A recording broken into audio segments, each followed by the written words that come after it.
I'm kind of blinded by your shirt this morning. You're kind of known for your fashion sense. This shirt here, folks, I can't tell if it's the sunrise or the sunset with all the yellows and oranges. I know it's picking up about 5 channels because I think I hear a country channel or something. They don't see you coming in the shirt. They hear you coming in the shirt. The shirt is loud.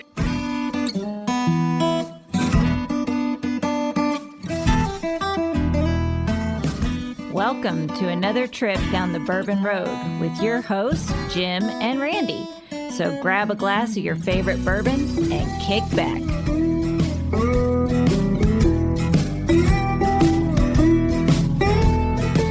We would like to thank Tommy and Gwen Mitchell from LogHeads Home Center for supporting this episode of the Bourbon Road. Find out more about their fine rustic furniture at LogHeadsHomeCenter.com.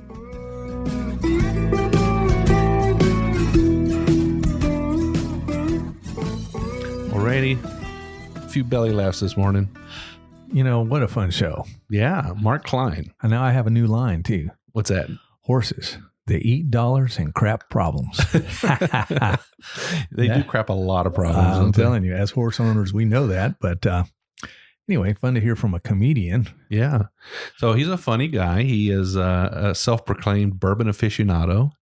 Also a stand-up comedian on cruise lines and at corporate events. Calls himself the corp jester. Corp jester. So, yeah, it was really great to have him on the show. What a bright shirt he wore, though. I'm telling you, and we let him get out of here without a picture. We're going to have to go find a picture of him in a bright shirt. Because he says he has got a whole closet of those. 30 of those. Wow. Yeah.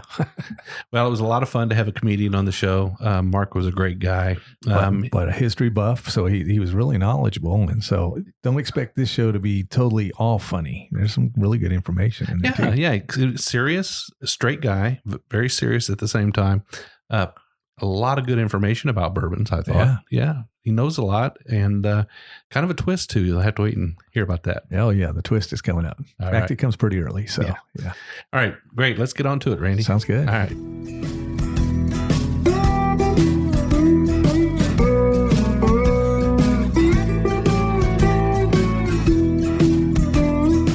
Hello, I'm Jim Shannon. Randy Minnick. And we are here today with Mark Klein, and he has been gracious enough to join us after his trip back up the river. Yeah, we'll have to hear about that in a little bit, how these riverboat cruises go, man. By the way, welcome, Mark. Greetings, Earth people. What a privilege, pleasure, honor, and thrill to sit among you as a living man and watch breakfast go down in the form of bourbon. Beautiful.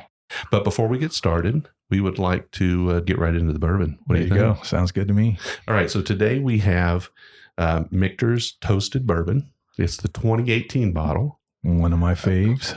This is a toasted barrel finish bourbon. This is their Michter's US 1. And my understanding is that this one spends an extra period of time in a toasted only barrel. So this is not a charred barrel. This is a new oak barrel that's only toasted.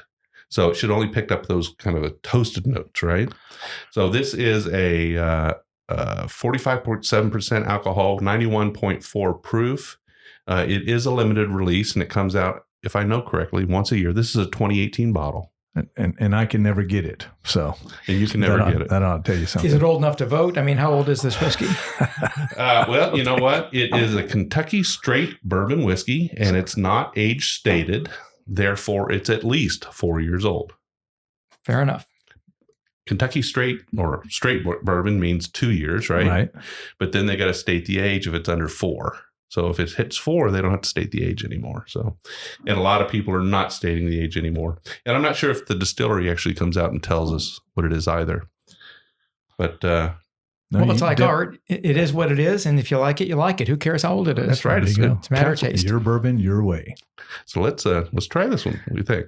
I'll be reporting on the looks on these faces as it goes down, and you all just enjoy at home.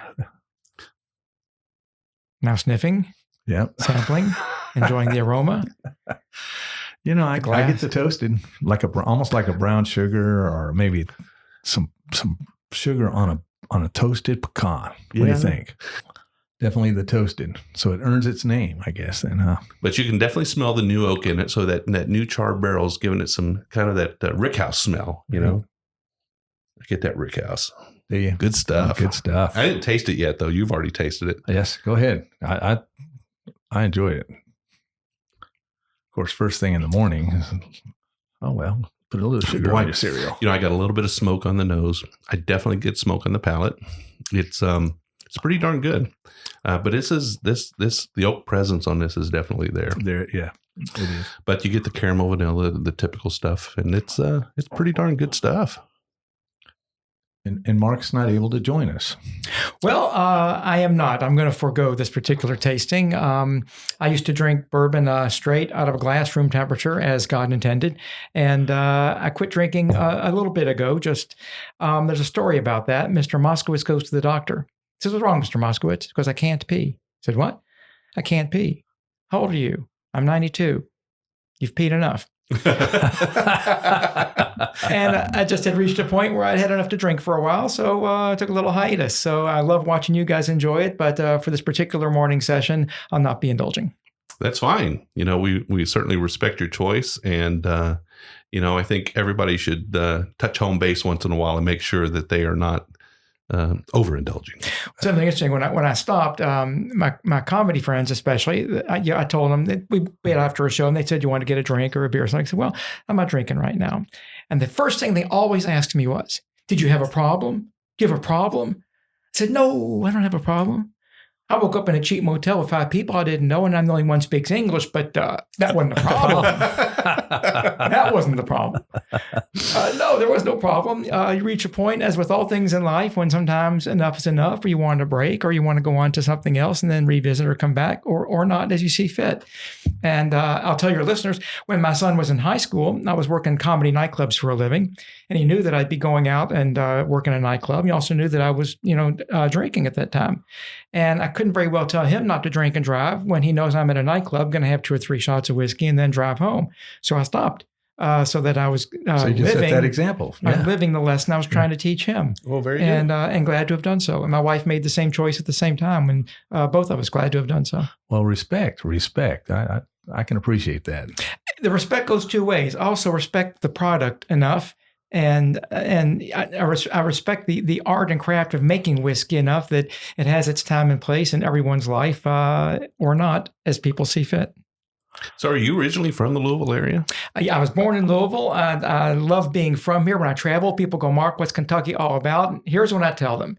Here's what we make in Kentucky. We make bourbon, we make baseball bats, we make cigarettes, we make fried chicken. Our state motto is, if it kills you, we make it. It's what we do. And it also gives you great pleasure. We make many of the things in life that enhance life and make it pleasurable for everyone. And I'm very proud of that as well. So you are very familiar with the bourbon culture and sort of the everything that surrounds kind of bourbon today. It's kind of grown up over the last few years. I love that we make what we make in this Commonwealth. I love bourbon culture. I love that it's made here. I know an awful lot about it. I've traveled. I've been visiting many of our great distilleries, Buffalo Trace, Four Roses, places like that. As a stand-up comedian, I would do and still have material about bourbon in my show, which is great fun. And a line I use about it, I say, "Should you drink or not? Well, that's your personal choice to make in a free society. And as a free man, I respect that choice, whatever it is. Before you make that choice, consider this. If you took about 10 acres of corn, Kentucky farmer knew a little bit about chemistry, give him a charred white oak barrel and wait 7 years, you'd end up with a pretty good bottle of Kentucky bourbon whiskey. Corn distills out at a ratio by weight of several hundred parts to 1, so a shot glass could have a whole bushel of corn in it. Shot glass of bourbon whiskey might have a bushel of corn in it. I never thought of it that way. That's true. And the Medical Association recommends you consume 6 servings of vegetables each and every day, so... There you go. If you're sipping bourbon, we're just saving you some time. Well, I don't know if I can do 6 a day.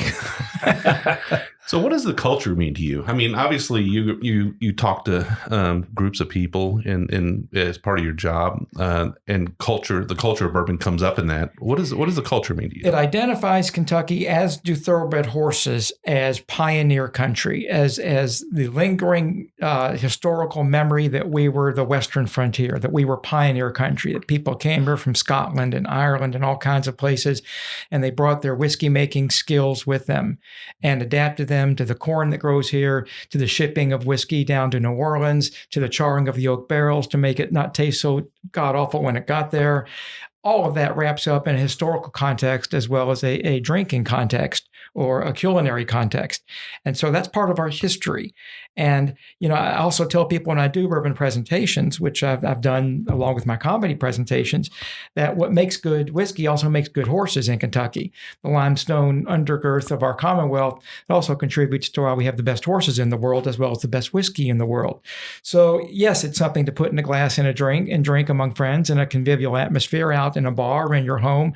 But it's also our culture. It's our history. It identifies us as who we are, where we live, and where we came from. And it's a very rich history. And the more you know about it, the more you appreciate it. So are you a history buff? I love history. I'm nuts for it. A lot of people do or do not. You guys may or may not know. You can still buy Ulysses S. Grant's favorite whiskey in any liquor store in America today. What is that? He drank Old Crow when he could get it. Yeah, him and Mark Twain Old and Crow Teddy Roosevelt and I think Truman at one time. Now, Old Crow, as we get it today, compared to something like Michter's that you've got on the table now, those are two completely different animals. They're made a different way. They're made for a different profile. All that stuff's completely. But you can still reach back in history on any shelf in a liquor store in America and get Ulysses S. Grant in your glass. Yeah. How cool is that? I think it's a little different today, though. What do you think, Rand? It's grown up a little bit. Probably tastes a little better. I would think. I would hope.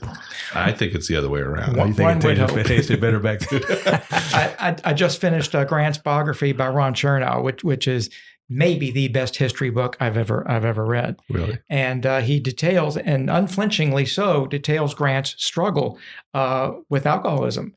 And when he would have to forego it during times when his responsibilities were enormous, and he didn't drink when he was under pressure. He only drank when he was not under pressure, which says an awful lot about the character of the man. Sure. And it kind of reverses our thinking on why people drink and how. So it was interesting to learn that.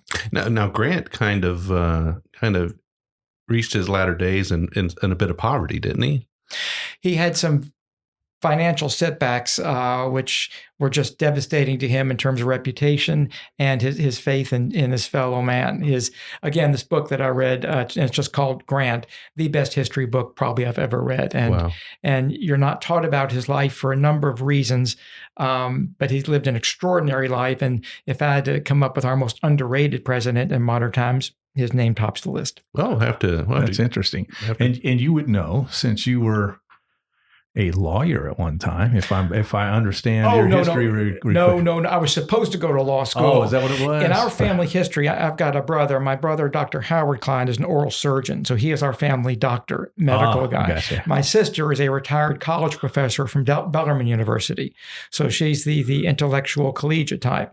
I was supposed to be the lawyer in the family. And I got one sniff of not only what law school would entail, but the people who were going there at the time. And I thought, no, let's tell jokes instead. So he ended up at the Student Center majoring in Pool 101.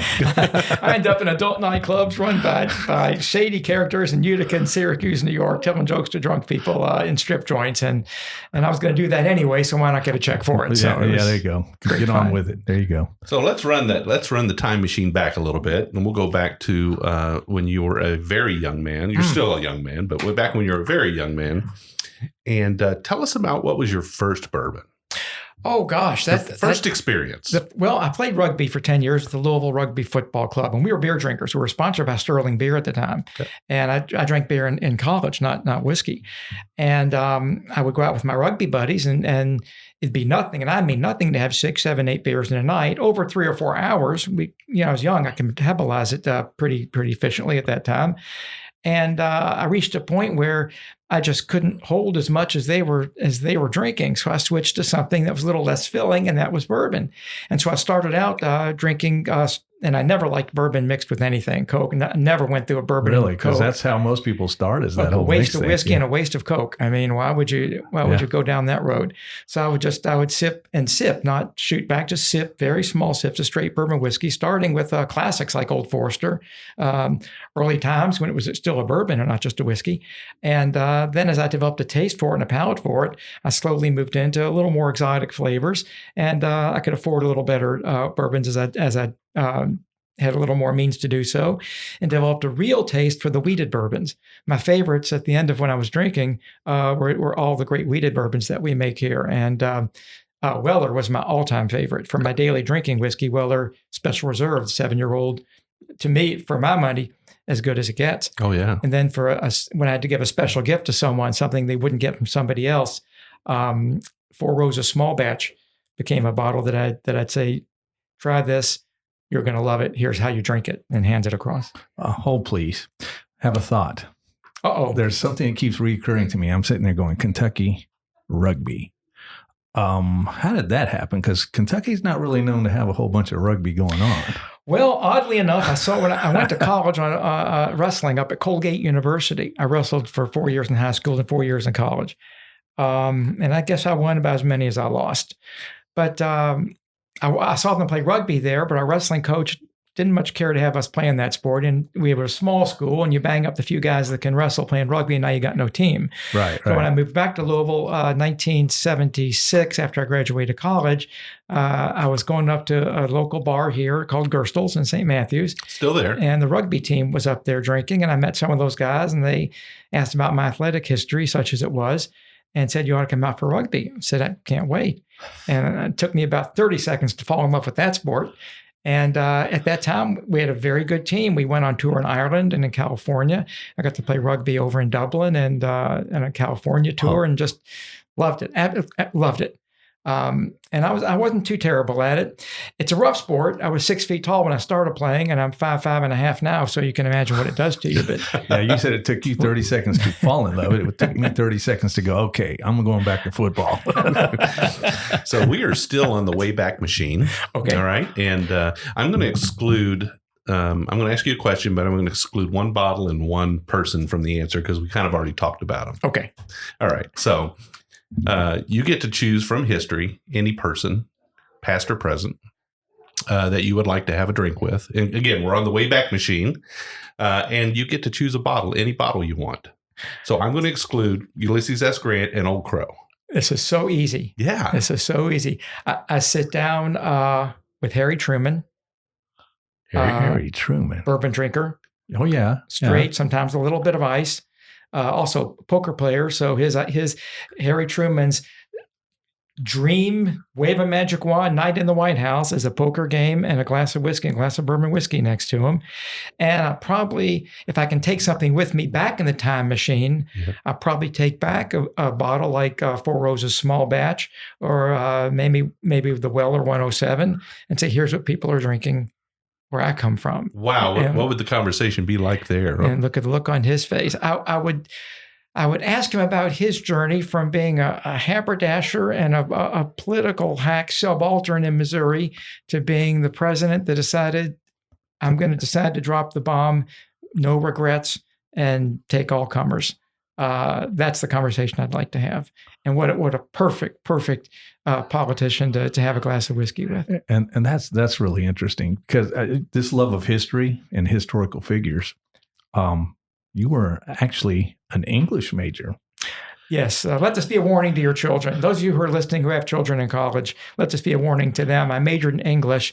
What I do for a living is tell jokes to people on cruise ships. So, yeah, the most useless major in American history, other than sociology. Yeah, most of the English majors I know are word Nazis, or they're curmudgeons and these old crotchety, I don't know, and they come from this whole other angle, and you're saying the sentence wrong and you're using the words wrong, kind of Randy, thing. all the English majors I know are baristas. Oh, were they? They all work at Starbucks for minimum wage. No, and they all went into copywriting and. Oh my goodness, we just lost that demographic.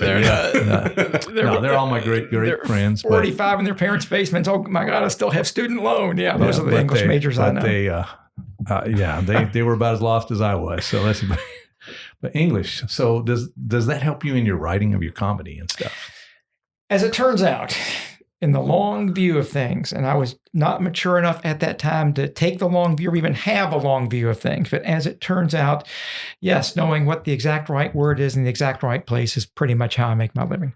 Because I've heard like several $64 words that I'd have probably used a $6 or $4 word in.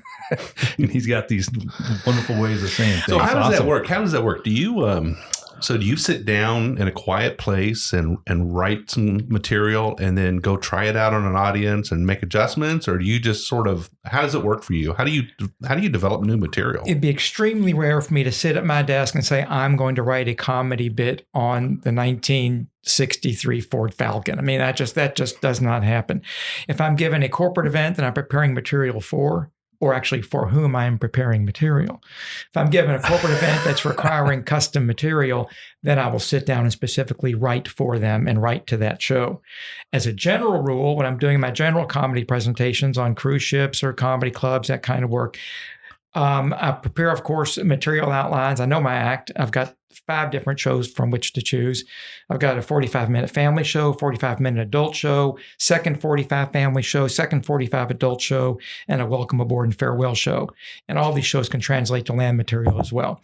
Also do a lot of shows, probably 20 shows a year at 55 plus communities in Florida, Texas, Arizona. So I have shows specifically for them. And my material writes itself. As your life changes, your act changes. So when I first started doing this for a living, this was 40 years ago, I was single, drinking on the road in comedy clubs. I had an act that was for that and written by that. My life now, I'm married. I've got a son who just graduated from college. I'm in the thoroughbred horse racing business a little bit. I've got material on that. That's written 10, 20 minutes of material for me. Life writes my act for me, and my job is to take what's on the other side of the window, put it in words that come out funny, put it in front of people, and see how they react. So are you able to read an audience? A big part of what I do is both reading a crowd as they come in, reading them from the stage as you're doing your show, and knowing how to adjust that show midstream according to where they need to be and where you want to take them. And you also learn the nonverbal communication skills that go with stage performance, how to quiet somebody down without being rude, how to do that without stopping your show to do it, how to reach the people in the back of the room who don't have the best seats, how to work the 6 or 7 points around the room. You want to make sure everybody feels as though you're making eye contact with them. What you're doing is working 7 or 8 different points in the audience, which focus those groups in on you, how to do shows with children in the audience, how to do shows to senior audiences that have people who have hearing issues as part of that. This all goes into the mix. Next up, Mark Klein's School of Comedy. No, serious. Have you ever thought about maybe, trying to do a class, an online class, with some video stuff of comedy? Here's Mark Klein's points for comedy. I've always viewed teaching as a calling as well as a profession, and I'm not called to it. And the people who are good teachers have the heart of teachers. They are called to it. They can't help but teach people. I don't have that. That's not part of my makeup. Tasting fine bourbon, explaining what's in there, the notes of oakiness. This barrel comes from here. This comes off of a mountain in Vermont. That's why the Cooper chooses this barrel. He's going to sell it to distiller. Having the heart for that and the passion for that is what you guys do. Not stand-up comedy. So I'm a big believer in find your lane, stay in it, floor it, go as far and as fast as you can. So back to your teaching School of Comedy issue, I just don't have the calling to it, and it's a profession of patience, much like distilling. It's a profession that requires patience. And I'm in an immediate gratification business, which is stand-up comedy. Yeah. Well, I have a question. I'm kind of blinded by your shirt this morning. You're kind of known for your fashion sense. This shirt here, folks, I can't tell if it's the sunrise or the sunset with all the yellows and oranges. I know it's picking up about 5 channels because I think I hear a country channel or something. Yeah, in they there don't too. see you coming in the shirt. They hear you coming in this shirt. This shirt is loud. I'm in Hawaii a couple of weeks out of the year on cruise ships. I love Hawaiian shirts. One of my goals in life was to find a Hawaiian shirt so ugly my father refused to wear it. I never did. Before he passed away, I finally found one that was just on the edge, but had a naked Hawaiian woman playing a ukulele on it, and he wore it to a wedding. I never found a Hawaiian shirt. You get it honestly then, don't you?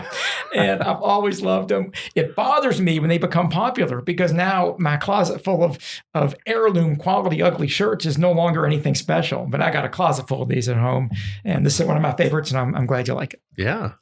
So how did you get into the cruise ship industry? How did that all come about?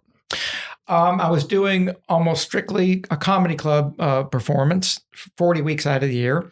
I got married and knew you cannot be away 40 weeks a year and still have a life at home. So I cut my schedule back to about 30 weeks and developed a more family-friendly act and a more corporate-friendly act. So I really wanted to move into corporate humor speaking. It's much better they money. call you the core jester. The corp jester. That's my company name. And I knew the money would be better. It's where an adult wants to be. I mean, I didn't want to do this a 25-year-old drinking single man show anymore.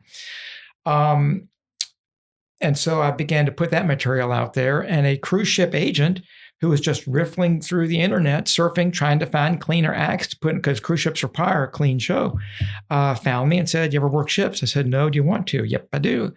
And she started putting me on cruise ships. And I have 2 cruise ship agents, one exclusive to certain ships that are booked by their agency. The other sells me to other cruise ships around the world. And that's when I work now. My cruise ship clients have very specific requirements of my comedy act. And so I write to those specifics and have an act for them. So you mentioned earlier that you have both a family-friendly act as well as an adult act. Right. Now, what is the difference between the two? Is it simply content, or is it language, or are they both clean acts? There's difference of content and language. For example, I've got a line in my show, 3 words on drinking. I like it. Then I do a thing about bourbon and drinking whiskey. Well, I'm not going to do that for 5-year-olds. Got it. Clearly. So you've got a family show on a cruise ship. You've got 30 or 40 children in that audience between ages of 5 to 12. There are techniques I use to engage them in the show and keep their attention so they don't get distracted or start looking down at the games they have on their phones. There's techniques to do that. And the material has things to which children can relate even in my act at my age. Like I've got a pet dog. Well, these kids have dogs. You do your stuff about dogs. I've talked about my brother, my sister, my son, who so you include things to which they can relate. For my adult show, that has adult themes in it, which address themes like sexuality and marriage and getting pulled over by the police under the influence, things like that. Adult topics, not appropriate for a 7-year-old. Not going to understand it anyway. It's in my adult show. My adult show is not a vulgar show. You could bring anybody to it. It just has adult topics in it. Years ago, I used to have an X-rated show. In fact, I made a tape called Truck Stop Comedy, which was made for truck drivers. And that's hard X-rated material. It's got language and topic matter to match. That's not the show I do anymore. So as my career's evolved, I've evolved different types of programming for different audiences. Well, that's great. That is awesome. What I'd like to do now, I think, Randy, is this is probably a great spot for us to take our break. And the second half coming up, we'll find out more about how World War II ended and the whole thoroughbred thing. So stick around, and folks. Then Randy and I will try our second bourbon of the day while you describe to our listeners the expressions on our face. Lovely. Lovely. All right. Bourbon expression, a whole new meaning.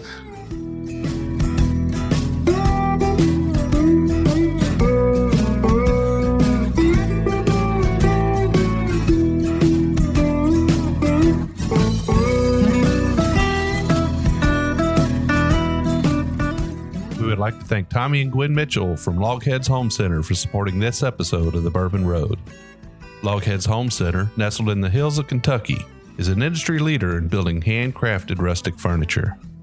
Family owned and operated, they take pride in offering only the very best for their customers. The LogHeads, and that's what they like to call themselves, are skilled woodcrafters who are passionate about creating rustic furniture for people who appreciate the beauty of natural wood. Owners Tommy and Gwen don't just sell the rustic lifestyle, they live it. And you can be sure that LogHeads furniture will always be handcrafted in Kentucky by artisans who embrace the simple way of life.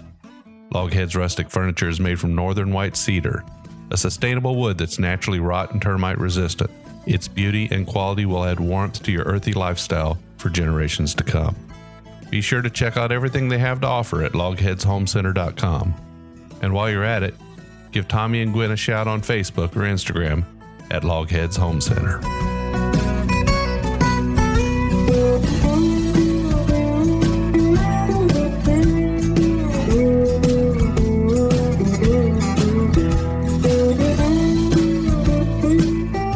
Okay, we are back, and we've got Mark Klein with us here, and we just took a short break so Randy and I could finish off our Michters, and we're going to move straight into the second pour. And so today we have the new bourbon from Peerless. So Peerless has not produced a bourbon.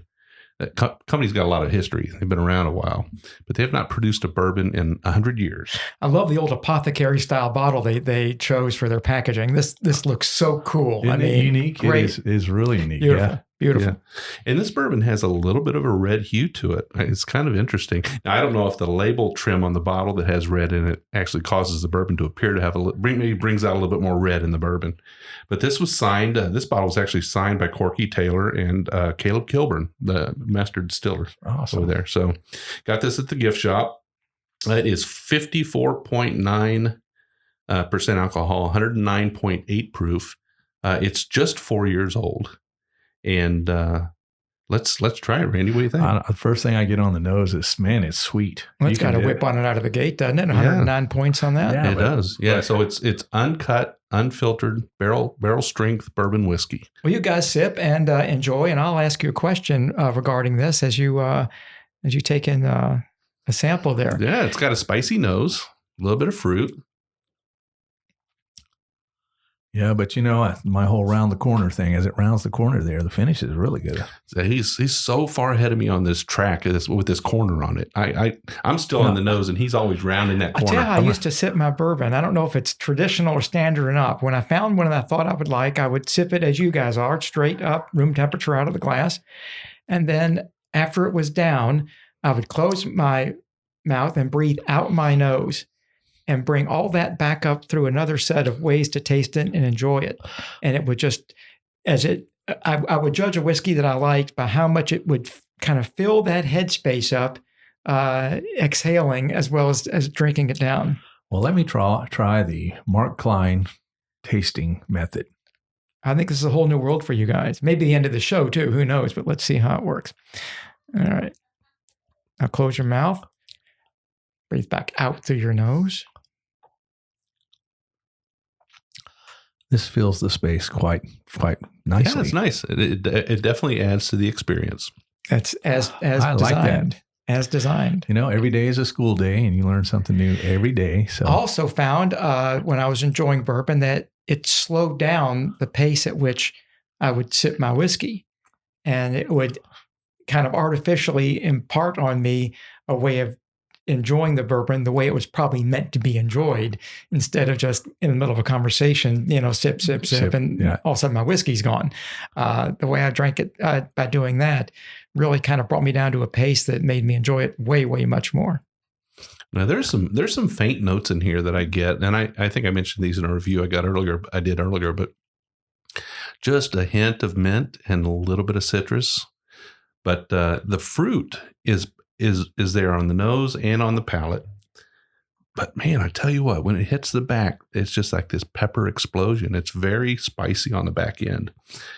Very you get creamy. That when you try the Mark Klein method, you get that when it comes back through. Now you can definitely tell that this is not a well-aged bourbon. I mean, this is something in the 4-year range, but I've had a whole lot worse in the 4-year range too. So. I was talking to a man, we were talking about bourbon and who likes what and why. And this guy's pretty knowledgeable. And his opinion was, and I've never had proof to counter it, certainly not in my drinking experience. He said after bourbon's been in a barrel for 8 to 9 years, his opinion, you're going to get all of it out of it you're going to get. 2 more years in the barrel is not going to help that whiskey. He thought 7 to 9 years, it's going to get everything out of it and put everything into it that the will can put into it. That's the end of it. So he was saying, we're talking about pricing on these 12 and 15-year-old whiskeys. And to him, it was just totally superfluous. I'm not calling it wasted money, but he said after 7 to 9 years, that whiskey's done. I think you're probably right. I think, yeah, I've heard that too. And it's not just from anybody. We've heard that from, people like Master Distiller Jimmy Russell, who says 8 to 12 years. That's the. I would think that the body, what they call the body of the bourbon or whiskey, would be mostly by then will it come out. You get the notes maybe on some extra year aging, maybe. I think perhaps, just like you were starting to develop a lot of new bourbon, and we'll get into bourbon aficionados here in a minute. But we're starting to develop a new group of people who enjoy the higher proof bourbons the extra aged bourbons, the more oaky bourbons, Right. not particularly where I like to go as far as the over oaked kind of bourbons, but I do like the higher proof stuff. And but you are said to be a bourbon aficionado, Yeah. right? What does that actually mean? Well, when I consumed a bourbon, I love testing and tasting various ones to see if I could tell the difference. If I could develop a palate that is it meaningful that this is a wheated bourbon and this one isn't. This one has a higher corn and there's all the notes you guys talk about. I was trying to develop a sense of, could I develop a palate that could detect that and appreciate it, and then to be able to ignore the price, forget that Charter costs this and Forester costs that and Peerless is going to cost this, and forget that. Find the one you like, decide why you like it, and that's your whiskey.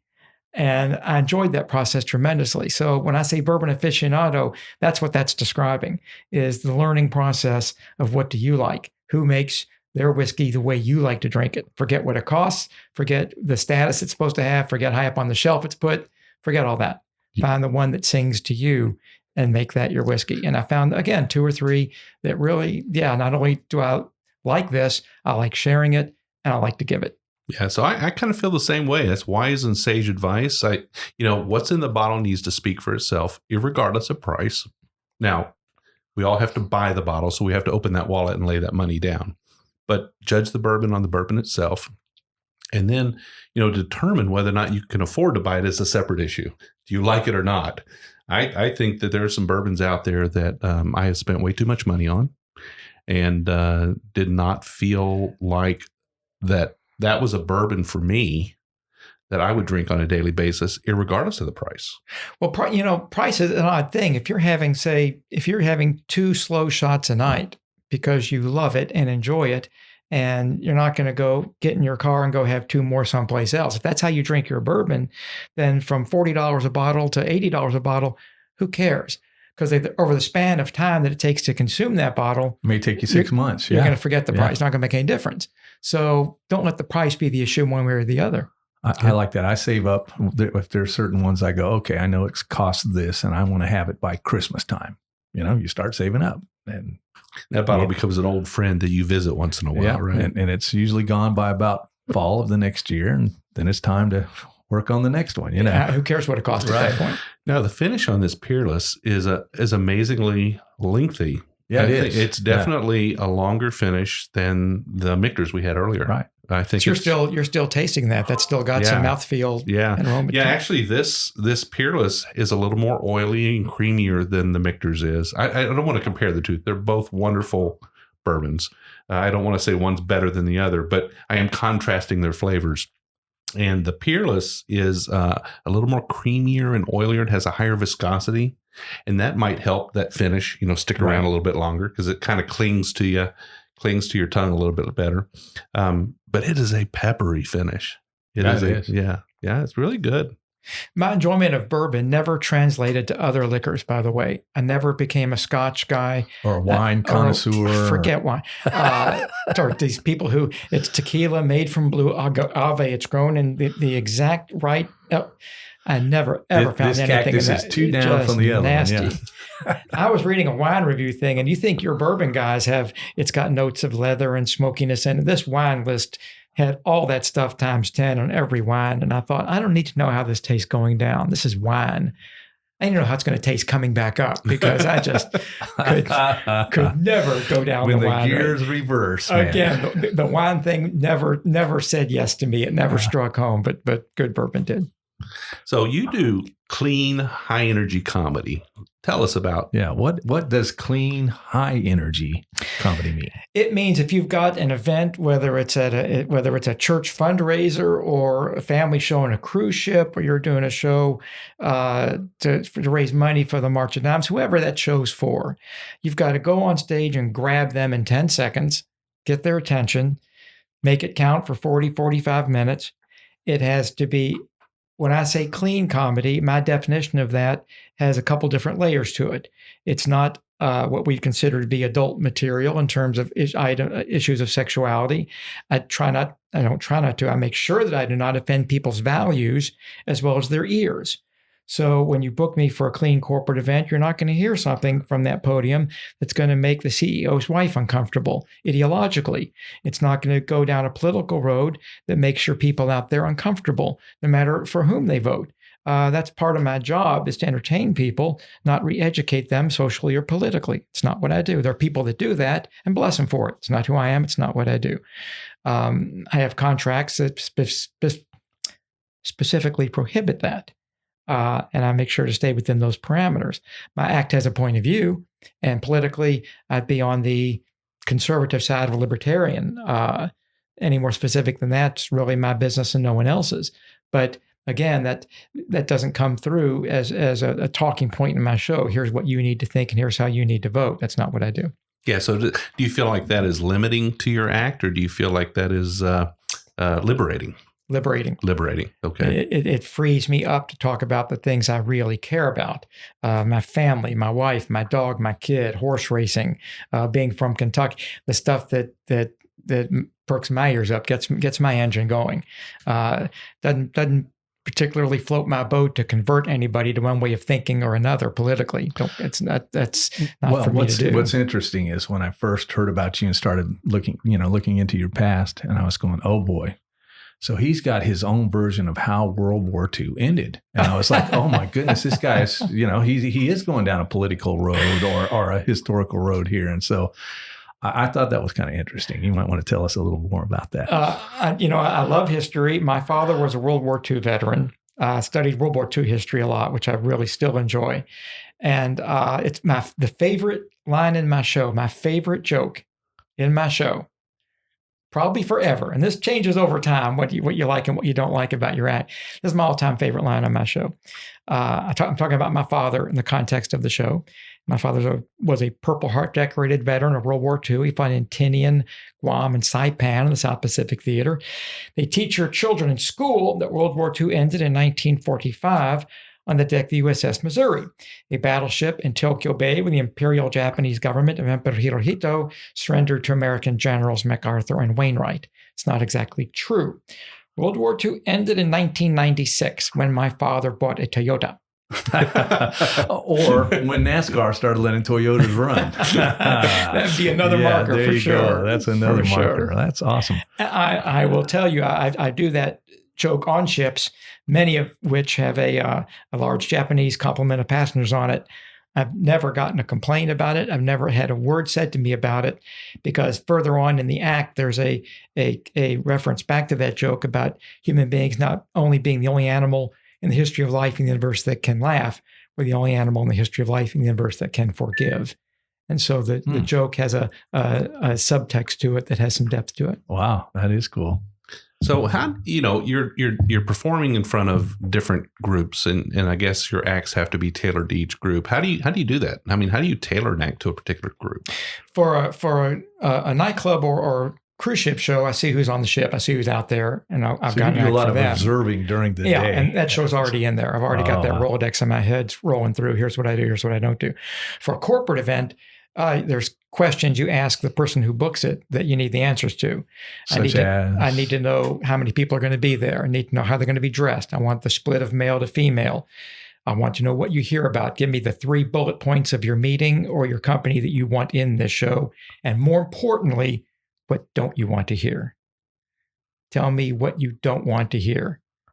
Because one false step can ruin 45 minutes of hard work. If I'm in a nightclub, I can make up for a show that doesn't go over well. I can take care of that, not a problem. I'm on a cruise ship and a joke falls a little flat. 10 seconds later, I'm going to have you right back where I need you, not a worry. You're at a corporate event, it's a different animal. You're in a meeting room. There's not a bar in the room. There's not people that high level of high energy at a show. They're at a corporate event. They're at a meeting. You want to be entertained.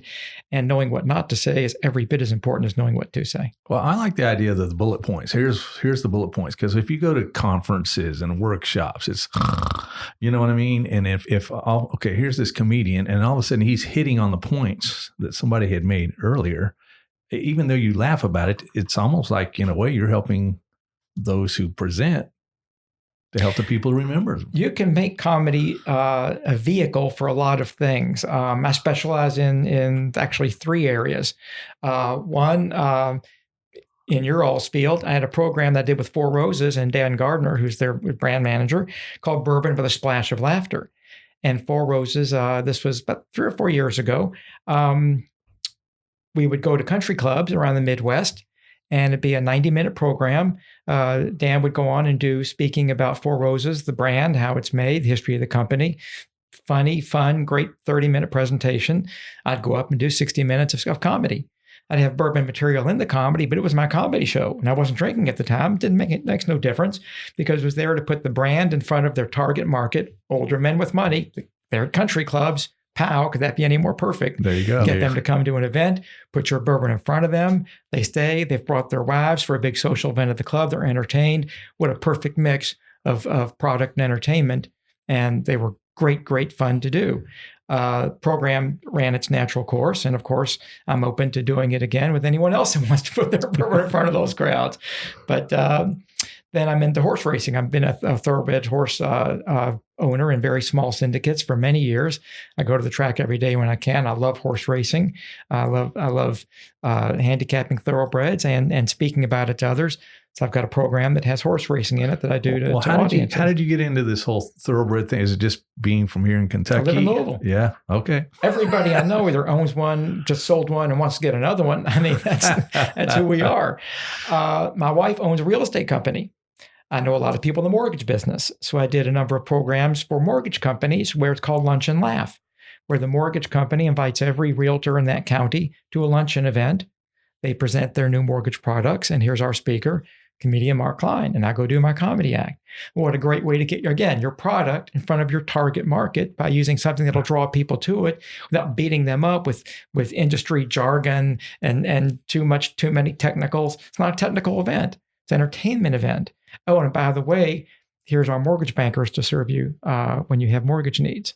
So you can use comedy as a vehicle to get a lot of things done for different industries if you know how to write to that particular industry. And again, it's not what they hear, it's what they don't hear that makes us acceptable and makes it work. So back to the horse racing here. Are you good at handicapping? I used to be better than I am now. Yeah. When I was single, I had a lot more time to devote to it, and I was in a syndicate that would try to hit the pick six at Churchill Downs when it rolled over 100,000. This is before they had off-track betting or online betting. Before all that, this is back in the late 1970s. You had to be at the track to make those bets. And I've been at Churchill Downs when people were flying money in to Bowman Field and Stanford Field on private planes to bet that pick six. Wow. And I was a pretty good handicapper back then. My skills have kind of eroded over the years as I've had to travel for comedy. I can't go to the track every day. Being there is a big part of it.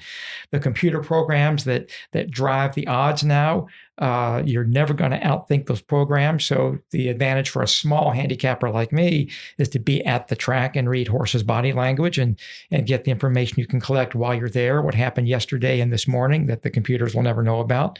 That's the only edge a little guy like me has at the track. But I love going. I love the puzzle of it. I love the intellectual challenge of figuring out what horse belongs here and which ones don't. I'm kind of a guy for numbers in the head, so I like to figure odds on the fly and kind of see who's value and who's not. And it's always fascinated me. I've owned a small piece of a thoroughbred somewhere along the line all the time for the last 20 years, I guess. That's a fascinating part of the business, completely separate from the handicapping and wagering. Great fun to be a part of. As I tell people on ships, I pretend to own them and they pretend to run. So have you had any success with any of your horses? Yeah. I've had horses that won for us. I've had horses that didn't do very well. I've had both kinds. I've been in the winner's circle at Churchill with my brother and my sister and our trainer and our horse, and my father got to be there and 50 of our new best friends. I mean, the new best friends. Right? There you go. I've got to experience that. And I've been in their morning at 7:00 when they go work out and they come back and the groom, brushes them down and they get that steam's coming off of them after a good hard morning work. And there's a beauty to that we have to actually be there to see. It's just extraordinary.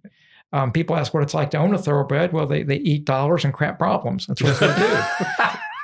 If you can't handle remember that. You don't have patience, pockets, and partners, you got no business out there. Dollars and crap problems. But when they do what they're supposed to do, and you get to walk with them into that circle and get that picture taken, there's nothing like it in the world of sports. Wow. Well, that's fun, isn't it? Wow. Well, there's something about you that I wanted to. I think I'm going to have to argue with you on this one. You say that you are the walker of the dumbest dog. I beg to differ because I've got a few of my own. I grant you probably have dumb dogs. I don't doubt it for a minute. I got the dumbest dog in the world. How is your dog any dumber than the rest of ours? I don't know who breathes for my dog at night. I love her. Don't get me wrong. I love my dog. She's a rescue dog. We rescued her from the Jeffersonville, Indiana animal shelter. And she had no idea how lucky she is to have gotten us instead of where she was. And she, you know, if who knows if God gives them the ability to know that. I hope they have it because I love this dog to death. But how is she so dumb that she's dumber than ours? Oh, Randy, she's stupid. Here's how stupid my dog is. Every morning for the last year, she's gotten up at 4 a.m. She shakes her collar with all the metal ID tags on it so that everybody can share her morning experience.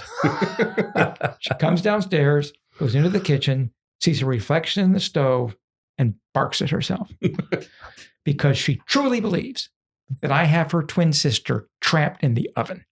A year of this. She's an idiot. I love her, but she's dumb. Her name is Lady. She's called Lady because disobedient shedding poop machine was already taken. Well, I always say that dogs have some Russian pile eater in them. They rush up to a pile and eat it, you know, and every dog out there has got some of that breed in there. That's you know? truth. That's truth in that. Well, when you own horses and dogs, you get to see a lot of that, right? I guess. It's like having a bucket of $100 bills disappear every day. Are your dogs rescue dogs? Yes. They're all 3 coon hounds and rescues. So that ought to tell you everything you need to know. You know, the thing about a rescue dog is they have this ability. You look at them happily ensconced in your home, and you know that no matter what else you've done that day, you've done something good. You've done something worth doing. What you've given to the life of that animal. There's a value to them that transcends almost anything else. It's a great feeling. Yeah. Well, that's true. That's true. Well, credits. Let's talk about where you've been. You know, CBS, I know was one of them. You know, some of the shows you've been on and ships you've been on and that kind of thing. I've been very lucky. I've had some national television exposure. Many, many years ago, I was on a CBS show called 48 Hours. And they followed me around the country doing what I do. I was in the comedy nightclub business then, and I was famous for about 15 minutes from that. I'm on Sirius XM. They still play me on Sirius quite a bit. Been on the Bob and Tom show. I had a profile of me done for GQ magazine, which was cover, right? King of the one night stand-ups. That's what they called me. And smaller fish down the line. You get to go on in local media. I've had a big boost locally from people like Terry Manners, who always puts me on his show. And when people like that put you on regularly, it does a lot for your career. It keeps you visible and it keeps you relevant to the people in your community. And so you're very grateful to people like that because they can put anybody on they want. They don't have to take, someone like me. And I've always been grateful for that. So I've had a chance doing what I do to go around the world, get paid to go around the world, literally around. I've done shows in Tahiti and Russia, cruise ships parked in the Black Sea, off the coast of Hawaii and Australia, New Zealand, see the most beautiful places in the world, doing something I love. And there's a check for me when I get home. So my business has been great to me. It owes me nothing. And I love going to work every day and can't wait to go to the next one. So does your family get to accompany you sometime on the tours? They do. My wife comes with me 3 or 4 weeks a year on cruise ships. When the ship goes someplace she wants to go, I take her with me. She gets on the ship, asks me where the spa is. I show her, and she says, "I'll see you in a week." It's great to have her on the ship with me. It took me 10 years to convince my mother-in-law to come with us on a cruise. Because I'm close with my mom-in-law, and I really love her. I say, "You're going to love these ships," and she would not go. Her last cruise ship experience was a 2-day gambling junket out of Jacksonville, Florida. I mean, just nightmare oceans and horror, disaster. I said, "Look, it's not what this is. This industry is not that anymore. Come with me on a ship." 10 years she fights me. Finally, she goes, "Okay." We got her a cabin on a big Norwegian cruise ship, the Escape, I think it was, out of Miami. I'm thinking to myself, God, I hope she likes this.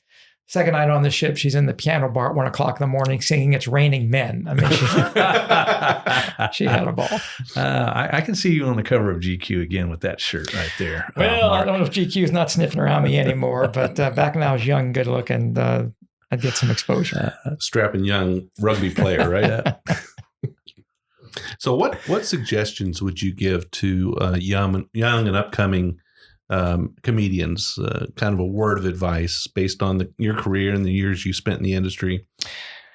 It's never been an easy business. It was a hard business when Mark Twain was trying to do it. It was a hard business in the 20s and 30s and 40s. It was a hard business in the 60s and 70s. It was a hard business in the 80s and 90s when I started making records. It's never been an easy business in which to make a living because so many people want to do it. So many people think they can do it. And being funny is one thing. Being enough of a show business and business person to make a living at it's another thing entirely. The one advantage that up-and-coming young comics have today that people from my comedy generation did not have was that if you write 6 minutes of material and get it polished up, you can put that on YouTube and now you have a career for whatever it's worth, for what you make of it. You can expose your comedy life to millions of people that you've never seen every day on Facebook and YouTube and Instagram. That's an advantage and it's a disadvantage. People can see how good you are. They can see how bad you are. Right. But they're through the digital world that everything has moved into. It's an entirely different industry. It operates at a different speed. It favors different types of performance over others. The day of the thoughtful storytelling comedian is a day that's past. People don't have that kind of patience anymore to watch it either on their phone or on YouTube or even sit through it in live performance. That type of comedy presentation is a thing of the past. It has to be immediate. The more visual, the better. The more shocking, if you can shock anybody anymore, and that's becoming impossible. And it's all about how many hits and how many views. And you get a lot of people working nightclubs now that have 2 million viewers on YouTube, and you get them in front of an audience and they can't carry 10 minutes of material. You also have to have an act to back that up. You have to have 45 minutes to an hour of material that works for 45 minutes. Right. That keeps their attention and keeps them focused and gets them from point A to point B. And that's an art unto itself that's starting to go by the wayside. So do you feel it's a necessity for you to have a presence on YouTube as well? It is and it isn't. For me, for what I do, people do want to see it before they hire me, so I have to have a presence. My website has video demo on it. I'm on YouTube as well, so yes, you can go see me do what I do. The way I book my particular business is the agents who need to know me, they know me. People who sell me to cruise ships know my act, know how to sell it, and I can make my living doing that. Mm-hmm. But if you're not an established performer who has the connections and the people who believe in you enough to sell you to other people, if you don't have that, you absolutely have to be in social media, posting every day to try to get clicks and hits. You have to be on YouTube, and you have to spend your life at your computer terminal doing that. I'd rather go to the racetrack, rather take my wife to dinner, rather walk my dog. But I'm able to do that now, so. Right.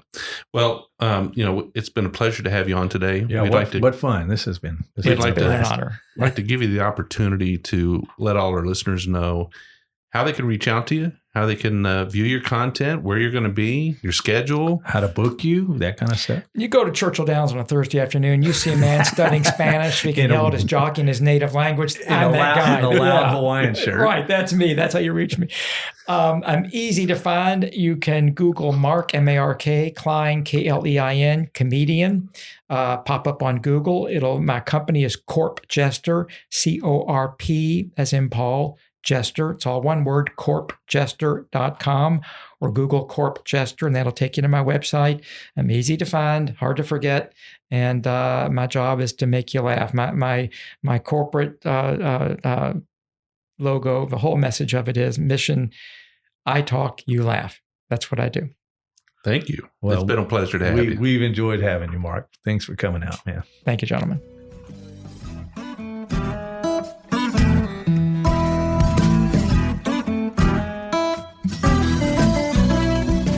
We do appreciate all of our listeners, and we'd like to thank you for taking time out of your day to hang out with us here on the Bourbon Road. We hope you enjoyed today's show, and if so, we would appreciate if you'd subscribe and rate us a 5-star with a review on iTunes. Make sure you follow us on Facebook, Twitter, and Instagram at The Bourbon Road.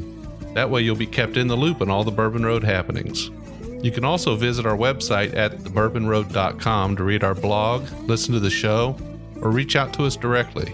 We always welcome comments or suggestions, and if you have an idea for a particular guest or topic, be sure to let us know. And again, thanks for hanging out with us.